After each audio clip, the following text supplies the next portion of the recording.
ಜಿಲ್ಲೆಯಲ್ಲಿ ನೂತನವಾಗಿ ಅಸ್ತಿತ್ವಕ್ಕೆ ಬಂದಿರುವ ಅಳ್ನಾವರ ತಾಲೂಕಿನ ಸಮಗ್ರ ಅಭಿವೃದ್ಧಿಗೆ ಬದ್ದನಾಗಿದ್ದು ಈಗಾಗಲೇ ಹಲವಾರು ಅಭಿವೃದ್ಧಿ ಕಾಮಗಾರಿಗಳನ್ನು ಕೈಗೊಳ್ಳುವ ಮೂಲಕ ಅಳ್ನಾವರ ಮಾದರಿ ತಾಲೂಕು ಮಾಡುವಲ್ಲಿ ನಿರಂತರ ಪ್ರಯತ್ನ ಮಾಡಲಾಗುತ್ತಿದೆ. ತಾಲೂಕಿನ ಕಳಸಪ್ರಾಯವಾದ ಸುಂದರವಾದ ಪ್ರಜಾಸೌಧವನ್ನು ನಿರ್ಮಿಸಲು ಭೂಮಿ ಪೂಜೆ ಮಾಡಿ ಇಂದು ಅಡಿಗಲ್ಲು ಹಾಕಲಾಗಿದೆ ಎಂದು ಕಾರ್ಮಿಕ ಇಲಾಖೆ ಮತ್ತು ಜಿಲ್ಲಾ ಉಸ್ತುವಾರಿ ಸಚಿವರಾದ ಸಂತೋಷ್ ಲಾಡ್ ತಿಳಿಸಿದರು. ಅಳ್ನಾವರ ಪಟ್ಟಣ ಪಂಚಾಯತ್ ಆವರಣದಲ್ಲಿ ಜಿಲ್ಲಾಡಳಿತ ಹಾಗೂ ಅಳ್ನಾವರ ತಾಲೂಕಾಡಳಿತ ವಿವಿಧ ಇಲಾಖೆಗಳ ಸಹಯೋಗದಲ್ಲಿ ಹಮ್ಮಿಕೊಂಡಿದ್ದ ಪ್ರಜಾಸೌಧ ಅಡಿಗಲ್ಲು ಸಮಾರಂಭ ನೂತನ ಕಂದಾಯ ಗ್ರಾಮಗಳ ಫಲಾನುಭವಿಗಳಿಗೆ ಹಕ್ಕುಪತ್ರ ವಿತರಣೆ ಮತ್ತು ಫಲಾನುಭವಿಗಳಿಗೆ ವಿವಿಧ ಇಲಾಖೆಗಳ ಸೌಲಭ್ಯಗಳ ವಿತರಣೆ ಕಾರ್ಯಕ್ರಮ ಉದ್ಘಾಟಿಸಿ ಮಾತನಾಡಿದರು.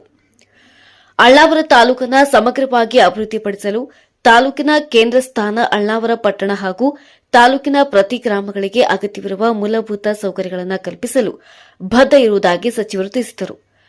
ಅಳ್ನಾವರ ತಾಲೂಕಿಗೆ ಅಗತ್ಯವಿರುವ ತಾಲೂಕಾಡಳಿತದ ಕಟ್ಟಡವಾದ ಪ್ರಜಾಸೌಧವನ್ನು ನಿರ್ಮಿಸಲು ಸರ್ಕಾರ 8.60 ಕೋಟಿ ಅನುದಾನ ನೀಡಿದ್ದು ಸಾರ್ವಜನಿಕರಿಗೆ ಹಾಗೂ ಅಧಿಕಾರಿಗಳಿಗೆ ಅಗತ್ಯ ಸೌಲಭ್ಯವಿರುವ ಆಕರ್ಷಕವಾದ ನೂತನ ಕಟ್ಟಡವನ್ನು ನಿರ್ಮಿಸಲಾಗುತ್ತಿದೆ.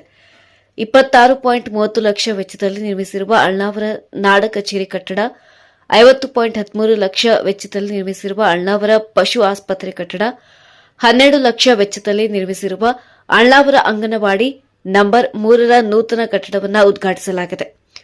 ಪ್ರಜಾಸೌಧ ಕಟ್ಟಡದ ಮೊತ್ತ ಸೇರಿ ಒಟ್ಟಾರೆ ಅಂದಾಜು ಸುಮಾರು 9.91 ಕೋಟಿ ರೂಪಾಯಿಗಳ ಮೊತ್ತದ ವಿವಿಧ ಅಭಿವೃದ್ಧಿ ಕಾಮಗಾರಿಯನ್ನು ಲೋಕಾರ್ಪಣೆಗೊಳಿಸಲಾಗಿದೆ ಎಂದು ಸಚಿವರು ತಿಳಿಸಿದರು. ತಾಲೂಕಾಡಳಿತದ ಕಚೇರಿಗಳಿರುವ ಪ್ರಜಾಸೌಧ ಕಟ್ಟಡವನ್ನು ಪಟ್ಟಣದ ಹೊರಭಾಗದಲ್ಲಿ ನಿರ್ಮಿಸಲಾಗುತ್ತಿದ್ದು ಮುಂದಿನ ದಿನಗಳಲ್ಲಿ ಅಳ್ನಾವರ ಪಟ್ಟಣ ಬೆಳೆದಂತೆ ಅದು ಕೇಂದ್ರ ಸ್ಥಾನವಾಗುತ್ತದೆ. ಪ್ರಜಾಸೌಧ ನಿರ್ಮಾಣಕ್ಕಾಗಿ ಯಾವುದೇ ರೈತರ ಅಥವಾ ಇತರರ ಜಮೀನು ಪಡೆಯದೆ ಲಭ್ಯವಿರುವ ಸರ್ಕಾರಿ ಭೂಮಿಯಲ್ಲಿ ಕಟ್ಟಡ ನಿರ್ಮಿಸಲಾಗುತ್ತಿದೆ. ಇದು ಸಾರ್ವಜನಿಕರಿಗೆ ಅನುಕೂಲಕರವಾದ ಸ್ಥಳದಲ್ಲಿದೆ. ಯಾವುದೇ ಸಂಚಾರ ದಟ್ಟಣೆ ಜನದಟ್ಟಣೆ ಆಗದಂತೆ ಮುಂದಾಲೋಚನೆ ಮಾಡಿ ಕ್ರಮ ವಹಿಸಲಾಗಿದೆ ಎಂದು ತಿಳಿಸಿದರು. ಅಳ್ನಾವರ ತಾಲೂಕಿನ ಒಟ್ಟು 15,988 ರೈತರ ಪಹಣಿಗಳಿಗೆ ಆಧಾರ ಸಂಖ್ಯೆಯನ್ನು ಜೋಡಣೆ ಮಾಡಿದ್ದು ಶೇಕಡಾ 96.30ರಷ್ಟು ಪ್ರಗತಿಯನ್ನು ಸಾಧಿಸಲಾಗಿದೆ. ಭೂ ಸುರಕ್ಷಾ ಯೋಜನೆಯಡಿ ಅಳ್ನಾವರ ತಾಲೂಕಿನ ಒಟ್ಟು 3,90,054 ಪುಟಗಳ ಡಿಜಿಟಲ್ ದಾಖಲೀಕರಣ ಮಾಡಲಾಗಿದ್ದು ಜೂನ್ 1ರಿಂದ ಅಭಿಲಾಖಿನ ಕಂದಾಯ ಇಲಾಖೆಗಳನ್ನ ದಾಖಲೆಗಳನ್ನು ಡಿಜಿಟಲ್ ಭೂ ದಾಖಲೆಗಳನ್ನು ತಂತ್ರಾಂಶದ ಮೂಲಕ ಸಾರ್ವಜನಿಕರಿಗೆ ಒದಗಿಸುವ ವ್ಯವಸ್ಥೆಯನ್ನು ಅನುಷ್ಠಾನಗೊಳಿಸಲಾಗಿದೆ ಎಂದು ತಿಳಿಸಿದರು.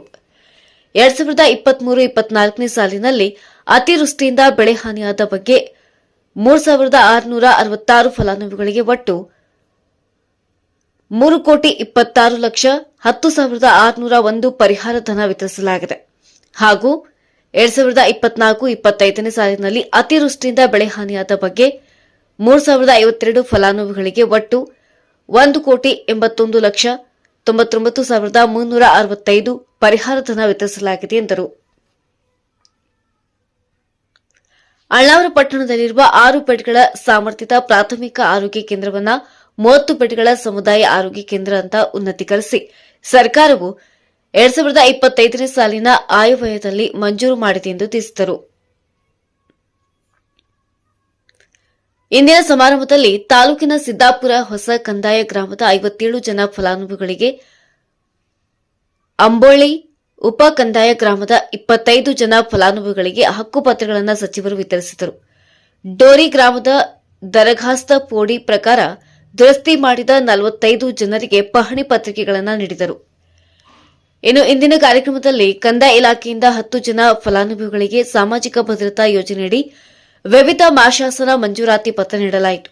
ಶಿಕ್ಷಣ ಇಲಾಖೆಯಿಂದ ವಿವಿಧ ಶಾಲೆಗಳ ಸುಮಾರು 25 ಜನ ಶಾಲಾ ಮಕ್ಕಳಿಗೆ ಸಾಂಕೇತಿಕವಾಗಿ ಪಠ್ಯಪುಸ್ತಕ ಸಮವಸ್ತ್ರ ವಿತರಿಸಿ, ಮಹಿಳಾ ಮತ್ತು ಮಕ್ಕಳ ಕಲ್ಯಾಣ ಇಲಾಖೆಯಿಂದ ಭಾಗ್ಯಲಕ್ಷ್ಮಿ ಯೋಜನೆ ಬಾಂಡ್ ಅವಧಿ ಮುಗಿದ 125 ಜನ ಫಲಾನುಭವಿಗಳಿಗೆ ಸಹಾಯಧನ ಸಂದಾಯದ ಪ್ರಮಾಣ ಪತ್ರಗಳನ್ನು, 26 ಜನ ಫಲಾನುಭವಿಗಳಿಗೆ ಅಡಿಗೆ ಗ್ಯಾಸ್ ಸ್ಟೋವ್ಗಳನ್ನು ವಿತರಿಸಿದರು. ಇನ್ನು ಕಾರ್ಯಕ್ರಮದಲ್ಲಿ ಶಾಲೆಟ್ ಬರ್ಭೋಜ ಮತ್ತು ಪುಂಡಲಿಕ್ ಭಾರತಿಯವರು ನಿರ್ಮಿಸಿದರು. ಅಳ್ನಾವರ ತಾಲೂಕಾ ಮುಖ್ಯಾಧಿಕಾರಿ ಪ್ರಕಾಶ್ ಮಗುದುಂ ಅವರು ವಂದಿಸಿದರು.